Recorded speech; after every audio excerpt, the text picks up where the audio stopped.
کبھی کبھی ایسا ہوتا ہے نا کہ سب کچھ ٹھیک چل رہا ہوتا ہے اور پھر اچانک سمجھ نہیں آتا کہ کیا ہوا اور سب گڑبڑ ہونا شروع ہو جاتا ہے۔ آج ہم اسی چیز کو سمجھنے کی کوشش کریں گے، یعنی نظر بد۔ دیکھیں گے کہ یہ ہے کیا، اس کی علامات کیا ہیں اور اس کا علاج کیا بتایا گیا ہے، خاص طور پر ماہر نگرانی کی روشنی میں۔ اکثر یہ سوال سننے کو ملتا ہے نا، کہ بھئی ابھی کچھ مہینے پہلے تک تو سب بہترین تھا، کاروبار بھی اچھا، گھر میں بھی سکون، اور اب اچانک جیسے ہر چیز الٹ پلٹ ہو گئی ہے۔ یہ وہ کیفیت ہے جب حالات بغیر کسی ظاہری وجہ کے ایک دم سے خراب ہو جاتے ہیں۔ تو آخر یہ نظر بد ہے کیا چیز؟ اس کو ایسے سمجھیں کہ یہ ایک سڈن، ایک غیر مرئی منفی طاقت ہے جو بنا بتائے حملہ کرتی ہے، اور جب یہ لگتی ہے تو زندگی میں خلل اور ایک طرح کی بدقسمتی سی آ جاتی ہے، اور کیونکہ یہ اتنی ان ایکسپیکٹڈ ہوتی ہے اسی لیے یہ بہت پریشان کرتی ہے۔ بالکل، نظر کی سب سے بڑی بات ہی یہی ہے کہ یہ بتا کر نہیں لگتی، یہ بس لگ جاتی ہے۔ کوئی وارننگ نہیں، کوئی اشارہ نہیں، بس اچانک سب کچھ بدل جاتا ہے، اور یہی وجہ ہے کہ اس سے بچنا یا اسے سمجھنا اتنا مشکل ہو جاتا ہے۔ اچھا، تو پھر سوال یہ پیدا ہوتا ہے کہ پتہ کیسے چلے کہ کوئی اس سے متاثر ہے؟ اس کی نشانیاں کیا ہیں؟ چلیں اب ہم انہی مخصوص علامات پر نظر ڈالتے ہیں جن سے نظر بد کی موجودگی کا اندازہ لگایا جا سکتا ہے۔ دیکھیں، اس کی جو علامات ہیں نا، وہ زندگی کے الگ الگ حصوں میں نظر آتی ہیں۔ اگر ذہنی اور ذاتی طور پر دیکھیں تو دماغ پر ہر وقت ایک بوجھ سا رہتا ہے۔ گھر اور فیملی میں دیکھیں تو گھر جانے کا دل نہیں کرتا، چھوٹی چھوٹی باتوں پر جھگڑے شروع ہو جاتے ہیں۔ اور اگر مالی حالات پر نظر ڈالیں تو چلتا ہوا کاروبار اچانک بیٹھ جاتا ہے، آمدنی کم اور خرچے بڑھنے لگتے ہیں۔ اور سب سے اہم بات یہ ہے کہ یہ اثرات صرف ایک بندے تک نہیں رہتے، یہ ایک لہر کی طرح پھیلتے ہیں۔ یعنی اگر گھر کے ایک فرد پر اثر ہوا ہے تو اس کی منفی توانائی پورے گھر کے ماحول کو خراب کر دیتی ہے اور ہر کوئی اس سے متاثر ہونے لگتا ہے۔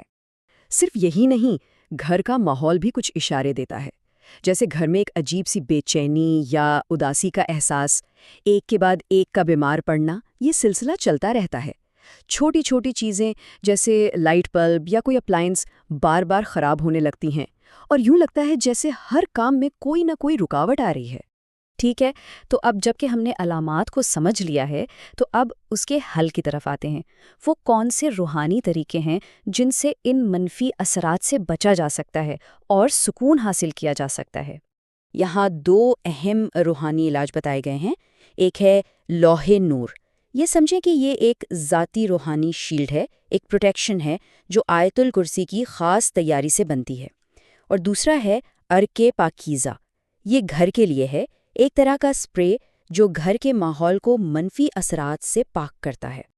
اب یہ جو لوح نور ہے نا، اس کو سمجھانے کے لیے ایک بہت ہی زبردست مثال دی گئی ہے، ایک انالوجی۔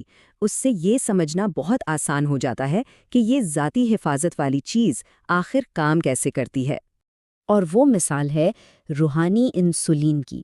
دیکھیں، جس طرح شوگر کے مریض کو اپنا جسم بیلنس میں رکھنے کے لیے انسولین کی ضرورت پڑتی ہے، بالکل اسی طرح یہ لوح نور روحانی اورا کو، روحانی توانائی کو متوازن رکھنے کے لیے ایک روحانی انسولین کا کام کرتی ہے، تاکہ انسان بار بار نظر بد کا شکار نہ ہو۔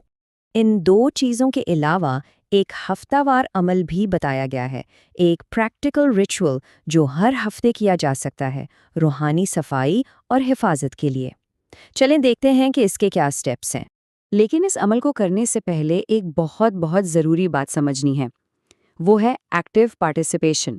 مطلب صرف یہ نہیں کہ گھر میں سورۃ البقرہ لگا کر چھوڑ دی اور کام ہو گیا، نہیں، اس کا پورا اثر تبھی ہوتا ہے جب جس کے لیے یہ تلاوت ہو رہی ہے وہ اسے پوری توجہ اور دھیان سے سنے۔ اگر توجہ نہیں ہوگی تو اس کا اثر بھی نہیں ہوگا۔ تو یہ عمل خاص طور پر جمعرات کو کرنے کا کہا گیا ہے۔ کرنا کیا ہے؟ سب سے پہلے 14 مرتبہ درود پاک پڑھنا ہے، اس کے بعد 1 مرتبہ سورۃ البقرہ کی تلاوت، پھر 1 مرتبہ سورۃ آل عمران، اور آخر میں پھر سے 14 مرتبہ درود پاک۔